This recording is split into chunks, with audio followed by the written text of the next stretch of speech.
दोस्तों आप देख रहे हैं खेसारी भोजपुरिया और स्वागत है आपके अपने इस यूट्यूब चैनल में। बता दें कि खेसारी लाल यादव जो कि आए दिन धड़ाधड़ लगातार सबसे खतरनाक गाना ला रहे हैं, जो कि ट्रेंडिंग सेक्शन में भी चल रहा है। तो उनका एक और गाना मतलब कि कल 31 मई को रिलीज होगा, जिसका आज टीजर लॉन्च हो गया है। तो उसी के बारे में इस वीडियो में बात करेंगे।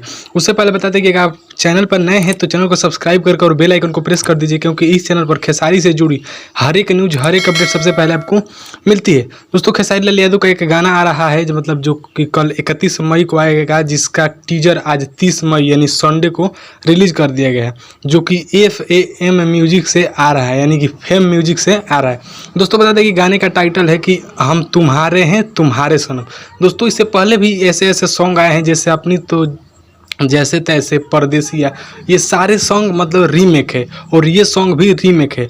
तो बता दें कि इसमें लिरिक्स यानी गीत को लिखे हैं चंदन यदुवंशी जी, और संगीत में है छोटू रावत जी। और छोटू रावत देख रहे हैं कितने कमाल गाना दे रहे हैं। तो अगर आप खेसारी लाल यादव का फैन है तो जाकर इस टीजर को देखिए, और कल इसका इंतजार कीजिएगा। जैसे ही कोई ऑफिशियल अपडेट आएगा मैं आपको इस चैनल पर दे दूंगा। तो आप चैनल को सब्सक्राइब कर लीजिए, और वीडियो अच्छा लगा तो वीडियो को लाइक कर दीजिए। और आप खेसारी लाल यादव का फैन है तो प्लीज़ चैनल को सब्सक्राइब करके और वीडियो को लाइक भी कर दीजिए, क्योंकि इस चैनल पर खेसारी से जुड़ी हर एक न्यूज़, हर एक अपडेट सबसे पहले आपको मिलती है। मिलते हैं एक नेक्स्ट वीडियो में नेक्स्ट अपडेट के साथ। तब तक के लिए जय हिंद, वंदे मातरम।